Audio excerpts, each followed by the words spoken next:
100 हे जिहादी एका ठिकाणी राहत असतील तर एक हिंदू परिवार तिथे राहू शकत नाही. पण आपले 100 हिंदू परिवार एका ठिकाणी सगळे एकत्र राहत असतील तिथे हा जिहादी लांडा राहू शकतो.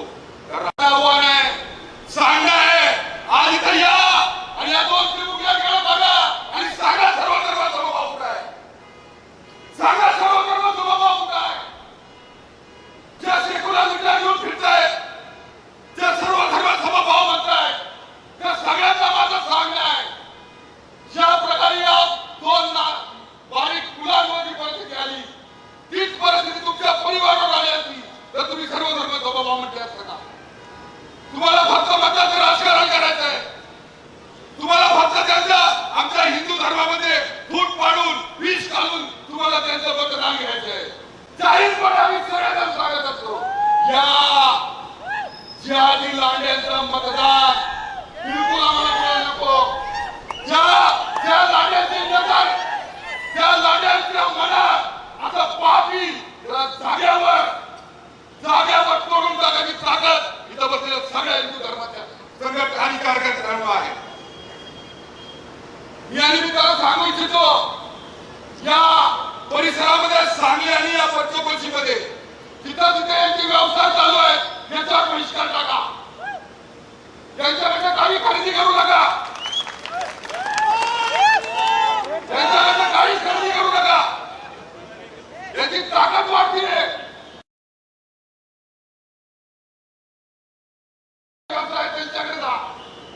त्यांच्याकडे खरेदी करा. या परिसरामध्ये जेवढं मार्केट आहे त्या मार्केटमध्ये जो हिंदू आहे त्याच्या दुकानात जाऊन खरेदी करा. यांच्या आर्थिक कुमोच जी आहे, जी ताकद आहे ती संपून टाका. यांच्या ताकद कुठून येते, हा पैसा कुठून येतो त्यांच्याकडे? तुमच्या माझ्यासारख्या हिंदू कुटुंबाच्या खिशात येतोय, परिवाराच्या खिशात येतोय, त्यांच्या कमाईत येतोय. आज सगळ्यांनी पहिला ठरवलं पाहिजे, यांच्याकडे कुणी खरेदी करणार नाही, यांच्याकडे कसल्याच प्रकारचा व्यवहार करणार नाही. मी 2 महिन्यापूर्वी आंबोली घाटामध्ये गेलो होतो. 5 गावं होती, त्यांनी सकल हिंदू मोर्चा त्या ठिकाणी सकल हिंदू समाजाचा मोर्चा ठेवला होता. त्या 5 गावांमध्ये 5 गावांचे सरपंच, संपूर्ण ग्रामपंचायतीचे लोक त्या ठिकाणी ग्रामसभेसाठी उपस्थित होते.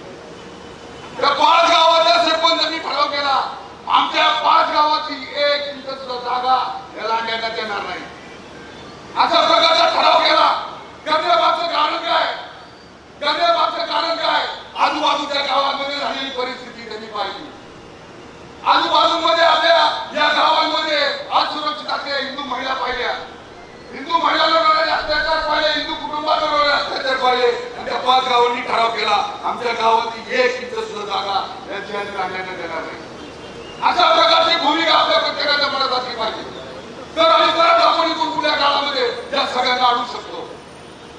सरकारच्या माध्यमातून तर आम्ही सगळेजण प्रयत्न करू, पण या दोन्ही हे 2 जी मुलं आहेत माझ्या परिवारातली, आता समजून मी आज माझ्या या लेकीला आणि माझ्या मुलाला सांगतो, तुमच्या डोक्यावरचा आई बापाचं छत्र जरी हरत असेल तर हा सगळा हिंदू समाज हा तुमच्या माग, तुमच्या आई बापासारखा सावली म्हणून तुमच्या माग उभं राहील.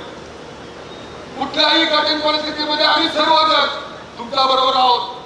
ही घटना अत्यंत वेदनादायक आहे, शब्दात वर्णन करता येत नाही. हा तर जिहादी पोलिसांच्या ताब्यात सापडण्याच्या अगोदर आपल्या गुन्ह्याच्या ताब्यात सापडला असता तर आज खऱ्या अर्थानं त्याच्या आई वडिलांना, या दोन्ही लेकरांच्या आई वडिलांना श्रद्धांजली आपण वाहिली. इथून पुढे अशी घटना घडली कुठं सरकार मदत करील, पोलीस येतील, त्याला फाशी होईल, याची वाट पाहू नका, याची बिलकुल वाट पाहू नका.